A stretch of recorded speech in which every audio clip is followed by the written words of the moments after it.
Salam alaikum, Azulfilaoun.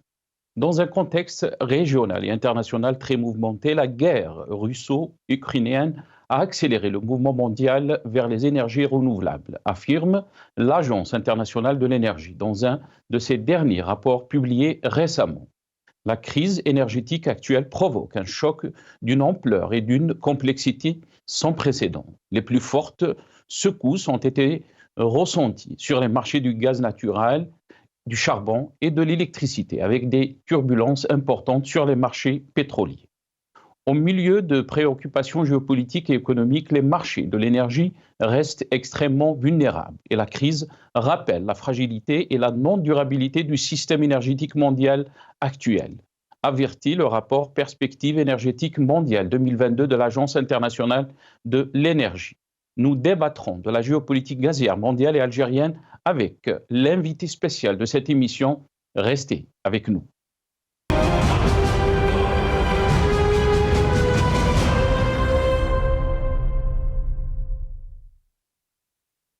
Professeur Rachid Ben Haddadi détient un PhD en génie électrique en 1986. Il a contribué à former plus de 4000 ingénieurs, dont la moitié à l'École polytechnique de Montréal et autant dans son pays d'origine, Babzouar, Algérie. Monsieur Ben Haddadi a publié de nombreux articles scientifiques et livres, écrit plusieurs articles dans les journaux et donné plusieurs conférences sur l'énergie et la géopolitique. Expert reconnu dans le domaine de l'énergie, professeur Ben Haddadi a reçu plusieurs prix et distinctions honorifiques pour contribution dans la société. Il a été récipiendaire de l'Ordre national du Québec en 2016, de l'Ordre de l'excellence en éducation du Québec en 2018. Professeur Ben Haddadi, merci beaucoup d'avoir accepté notre invitation. C'est un plaisir de vous avoir dans cette émission spéciale. Marhaba bik, Azul Fillah. Merci Nasser, bonjour à vos auditeurs. Merci beaucoup, professeur Ben Haddadi. Professeur Ben Haddadi, je vais commencer mon émission avec une question directe, si on peut dire. Présentez-nous une vision globale sur le gaz comme source d'énergie, sa place comme combustible et qui la caractérise, les principaux acteurs, les défis qu'elle pose et les perspectives d'avenir. Bien. Le gaz comme source d'énergie, on le connaît depuis très longtemps, plus de 160 ans. Par contre, il n'a commencé à se développer qu'au cours de ces 40 dernières années. En fait, le frein au développement du gaz a été le pétrole, le bas coût du pétrole. Donc, il a fallu attendre le premier choc pétrolier, 1973, puis le deuxième choc pétrolier, 1979, où les cours de pétrole sont passés de 2 dollars à 40 dollars le baril pour voir le gaz émerger comme source d'énergie. Il a commencé à devenir donc compétitif les années 80 et il y a eu un grand engouement dès le début des années 80 parce que le gaz naturel, il a deux applications fondamentales. D'abord, le chauffage, où il est en concurrence avec le mazout. Et puis, deuxième application, c'est pour la production d'électricité, où il est en concurrence avec le charbon, qui aujourd'hui encore est la première source de production d'électricité. Et ce qui s'est passé que les années 80, il y a eu l'émergence de ce qu'on appelle les TAG, les turbines à gaz, en particulier celles à cycle combiné qui ont émergé les années 80. Ce qui les caractérise, ces turbines, c'est que d'abord, on pouvait se permettre une production décentralisée. Ça veut dire qu'on peut installer ça où on veut. Et puis, le cycle combiné permet de doubler quasiment le rendement des centrales thermiques au gaz, par rapport au charbon. On connaît tous le cycle de Carnot qui limite à peu près à 30% le rendement d'une centrale thermique. Donc, on est passé quasiment à 60% de rendement. Et puis, l'autre noblesse du gaz, c'est qu'il est 2 fois moins polluant que le mazout. Il est 2 fois et demi moins polluant que le coal, donc le charbon pour la production d'électricité. Donc, c'est un engouement qui était là les années 80, il ne s'est jamais démenti. Et puis, ce qui a émergé ces dernières années, on va dire ces 2 dernières décennies, c'est les gaz de schiste. en particulier aux États-Unis. Ça a été un facteur majeur de changement. Puis également le développement du gaz offshore et en eau profonde. On connaît tous la problématique, par exemple, au Moyen-Orient. D'ailleurs, l'une des façons les plus évidentes d'illustrer le succès des gaz de schiste, c'est de prendre les États-Unis, qui étaient gros importateurs de gaz, qui sont devenus le premier producteur mondial de gaz. Donc, sur un total de 4000 milliards de mètres cubes de gaz, 1000 milliards sont aujourd'hui produits par les États-Unis, qui sont devenus exportateurs. Autre information pertinente peut-être pour vos éditeurs, aux États-Unis, depuis 15 ans, ils ont fermé autour de 300 centrales au charbon et majoritairement toutes remplacées par des centrales au gaz. D'ailleurs, j'ai lu récemment un article où on mettait en évidence que les États-Unis, c'est le pays qui a le plus réduit sa pollution grâce justement à ce switch, à cette substitution charbon-gaz. Là maintenant, si on considère la géopolitique, je viens de dire qu'à peu près aujourd'hui, on produit autour de 4000 milliards de mètres cubes de gaz et que les États-Unis, de loin maintenant le premier producteur, avec à peu près le quart, 1000 milliards. Autre grand acteur, on a la Russie, c'est 700 milliards de mètres cubes, l'Iran, 250. Puis on a deux autres pays qui sont à 200, le Qatar et le Canada. L'Algérie, notre pays, donc on est autour du 10e mondial avec autour de 100 milliards de mètres cubes par année. Très bien. Non, allez-y, professeur. Je vous laisse continuer.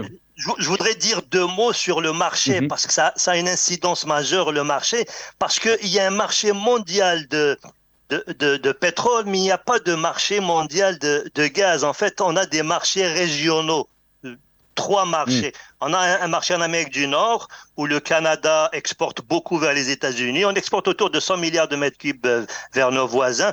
Les prix les plus bas sont dans ce marché-là, c'est 3 à 4 dollars le million de BTU, qui est l'unité de mesure. On a le marché européen aussi, essentiellement, donc l'Allemagne, l'Italie, l'Espagne, la France et autres pays, qui eux sont alimentés également par gazoduc. Nous, le Canada vers les États-Unis, c'est par gazoduc. L'essentiel de l'alimentation de l'Europe de l'Ouest essentiellement, se fait également par gazoduc en provenance de la Russie, la Norvège, l'Algérie. Les prix sont plus élevés que le marché nord-américain.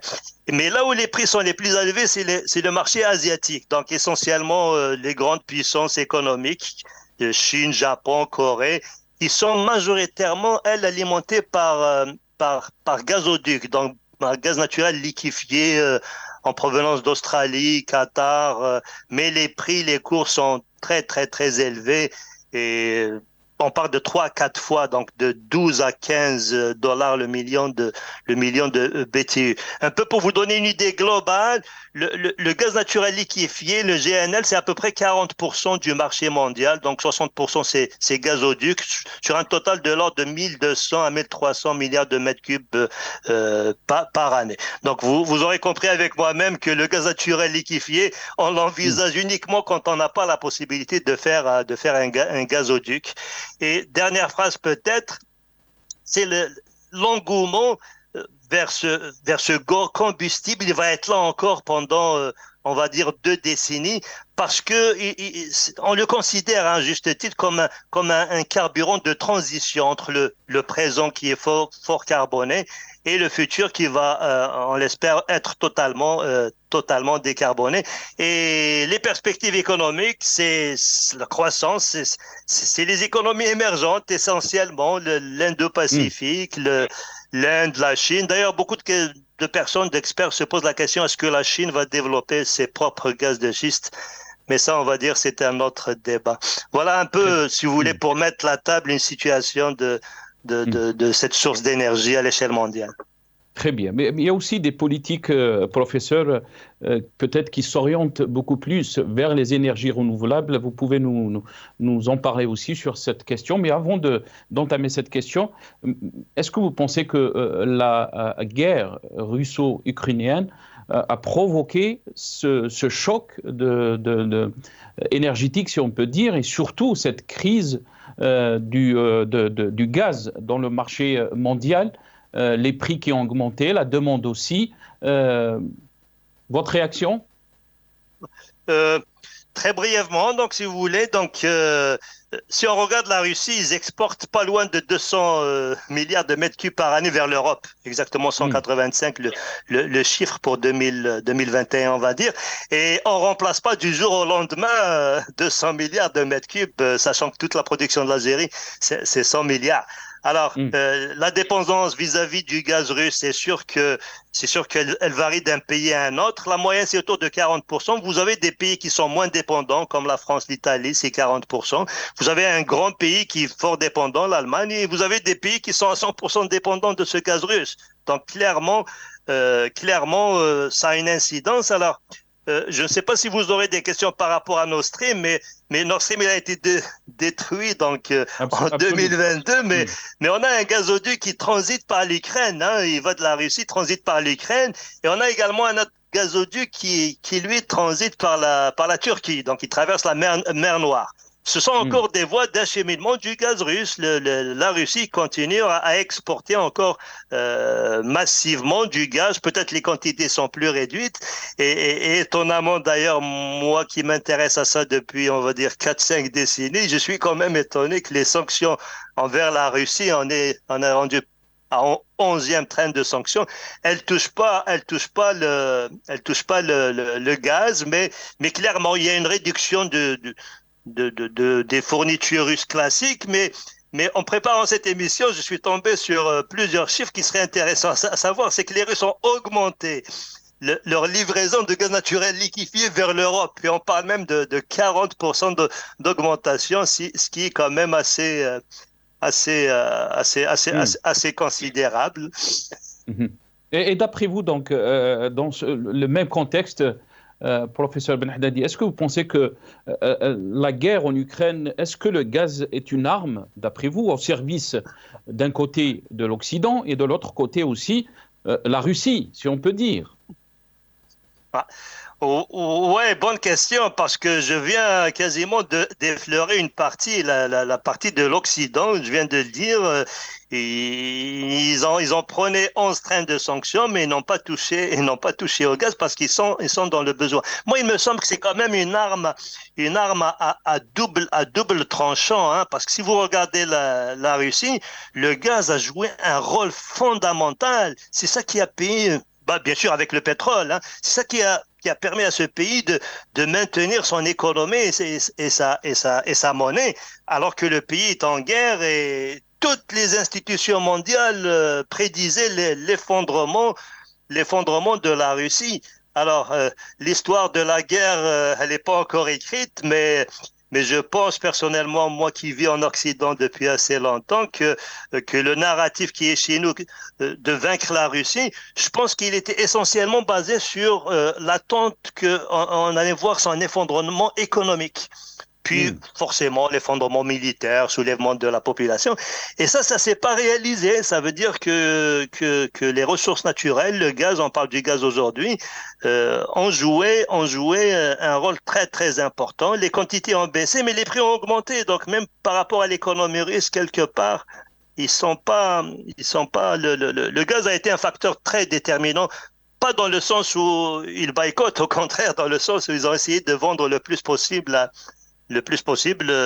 tout le monde, quasiment à tous les preneurs. Donc, pour répondre à votre question, oui, c'est un facteur très, très important. On se rend compte dans ce genre de situation à quel point la sécurité énergétique est intimement liée à la politique de tous les pays, et en particulier les pays producteurs ou consommateurs de grandes quantités d'énergie. Hmm. Et l'Agence internationale de l'énergie parle d'une transformation énergétique, si on peut dire, mondiale. Est-ce que vous pensez que vous êtes d'accord avec ce rapport de l'Agence internationale de l'énergie? Euh, J'ai pas lu le dernier rapport. Je le lis régulièrement. Il produit ça habituellement novembre, décembre. Mais je vais vous répondre sur ça parce qu'ils sont pas les premiers à en parler. Par contre, je vais vous parler de l'avant-dernier rapport que l'Agence internationale de l'énergie a produit en fin 2022, donc décembre 2022. Je pense que l'Agence internationale de l'énergie, qui est quand même une agence crédible, d'abord, il faut dire, elle est au service des 30 pays membres, hein, de notre monde à nous, hein, du monde occidental. Et ce que j'ai pas beaucoup apprécié dans le rapport, ils se sont incrustés un peu dans le volet politique où ils ont prédit eux-mêmes, hein, l'année passée, l'effondrement de l'économie russe. Et on voit aujourd'hui, j'ai écrit un article sur ça justement pour dire qu'ils n'ont pas le droit d'être dans la politique, de se contenter du volet technico-économique. Hmm. Mais ce que l'agence nous dit, là, je n'ai pas lu le dernier rapport, je vous crois, parce que je l'ai lu ailleurs, je le rencontre régulièrement. On le voit, ce switch-là vers plus d'énergie renouvelable, vers plus d'efficacité énergétique, on le voit. Par contre, le mérite, hein, je mets le mot mérite entre guillemets, bien sûr, le mérite de cette guerre est que ça va peut-être précipiter l'avènement à de nouvelles sources, vous venez de citer le renouvelable, à de nouvelles politiques, promotion de l'efficacité énergétique, comme on dit, ben, quelque part, malheur est bon, puisque des politiques plus avant-gardistes en termes d'impact sur l'environnement, on va les booster grâce justement à cette énergie-là qui est devenue plus chère et qui est toujours tout aussi polluante, hein. Le gaz pollue, il pollue 2 fois moins que le charbon et le mazout, mais il est polluant, le gaz. Hmm. L'Europe a beaucoup perdu par rapport donc à cette guerre russo-ukrainienne, professeur. Bien sûr, l'explosion des gazoducs Nord Stream, mais aussi la question qu'on se pose, professeur, c'est est-ce qu'on peut d'ores et déjà dire qu'il y a des gagnants et des perdants avant même la fin de cette guerre en Ukraine, en considérant donc le volet gazier? Je pense que oui. Moi, comment je vois ça? Je vois deux grands perdants et deux grands gagnants. Le premier Hmm. grand perdant, vous venez de le dire, c'est les pays de l'Union européenne. Donc, ils vont accéder à une énergie qui est beaucoup plus chère sans que ce soit plus sécuritaire en termes d'approvisionnement. Donc, au lieu de dépendre de la Russie, qui est quand même, qui détient les plus grandes réserves mondiales, ils vont plus dépendent des États-Unis qui ont quand même des réserves beaucoup moins réduites, hein. J'ai écrit même un article, je vous invite à le lire pour dire que l'Allemagne, par exemple, ils ont scié la branche sur laquelle ils se sont assis en n'essayant pas d'implémenter les accords de Minsk parce que par lâcheté, l'Allemagne, la France ne se sont pas tenus debout devant les Américains parce que si Minsk était implémenté, on n'aurait pas eu la guerre. Autre Hmm. perdant aussi qui doit être noté, la Russie. Pour moi, clairement, la Russie est perdante, même si en ce moment, elle profite de prix très, très élevés, mais sur le long terme, c'est sûr que la Russie est perdante. Maintenant, les gagnants, il y en a également. Il y en a deux grands, je citerai même un troisième. Le premier grand gagnant de cette guerre qui n'est pas encore finie, ce sont les États-Unis, incontestablement. Ils se frottent les mains parce qu'ils ont finalement des débouchés pour leur énergie qui est relativement plus chère, hein, parce que juste les coûts de transport sont plus chers et les coûts d'extraction de gaz de schiste sont également plus élevés. Donc, ils vont se retrouver avec des débouchés qui sont désormais acquis pour un certain nombre d'années. Donc, la compétitivité des entreprises américaines va se retrouver augmentée. Et ils essayent même, hein, on le vit ici en Amérique du Nord, ils essayent de faire venir davantage d'entreprises étrangères en leur faisant miroiter qu'ils ont accès à l'énergie, très très bon marché, et beaucoup d'industries où l'énergie est un intrant qui compte beaucoup, c'est sûr qu'elles vont être tentées de répondre favorablement. Euh, Autre grand gagnant, la Chine, hein.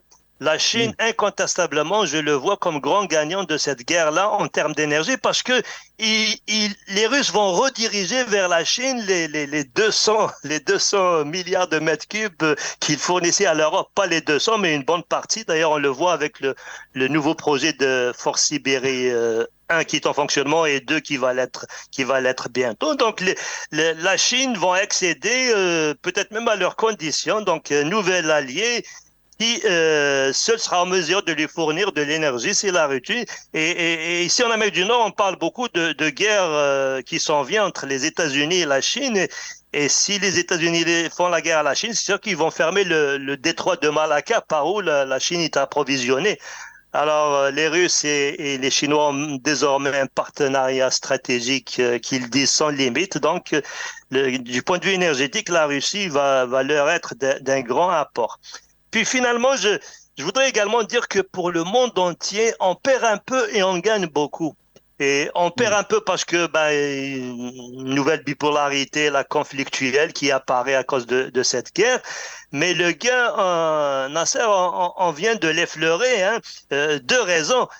D'abord, on sait que toujours quand on a ce genre d'événement, l'histoire nous a enseigné que c'est en période de crise que les transformations les plus importantes sont propices. Donc, on peut accélérer la transition énergétique, donc plus grande pénétration des énergies renouvelables et de l'efficacité énergétique.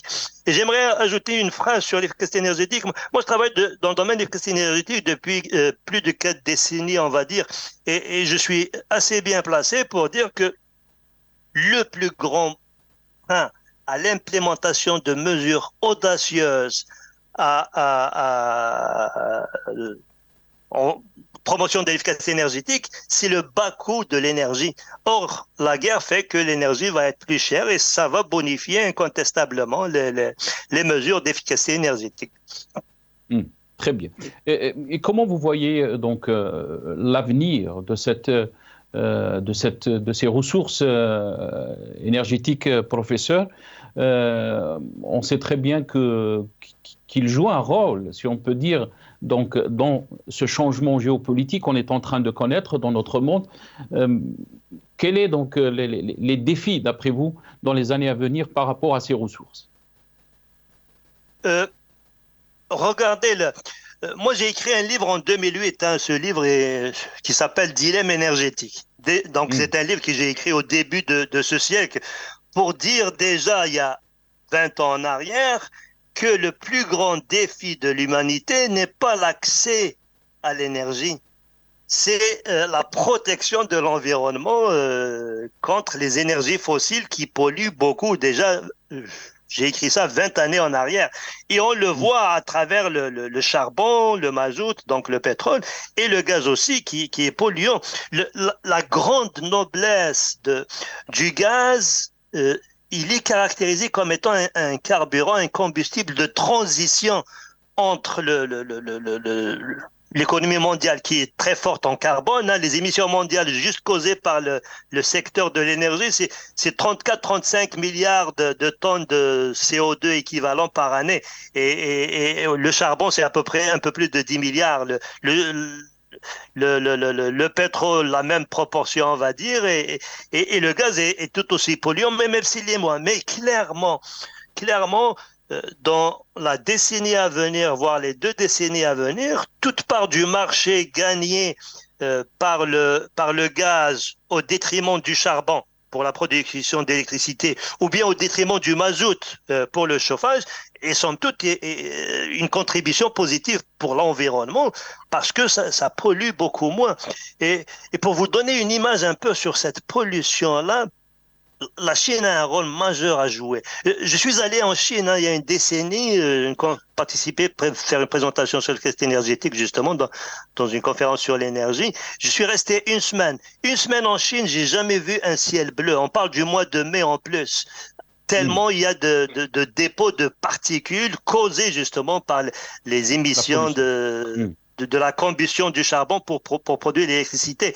L'OMS a produit un rapport qui dit que pas loin de 1 million de Chinois meurent annuellement comme effet secondaire lié à la pollution. Moi, je suis sûr que ne serait-ce que le volet santé va inciter la Chine à contribuer beaucoup plus. Je parle de la Chine parce que c'est le marché qui va se développer le plus les années à venir. L'Inde aussi.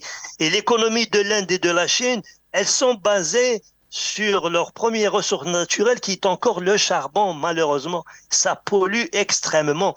Donc, le temps de faire émerger davantage les énergies renouvelables, et la Chine, tout comme l'Inde, sont en train de faire des miracles dans le domaine de l'énergie renouvelable.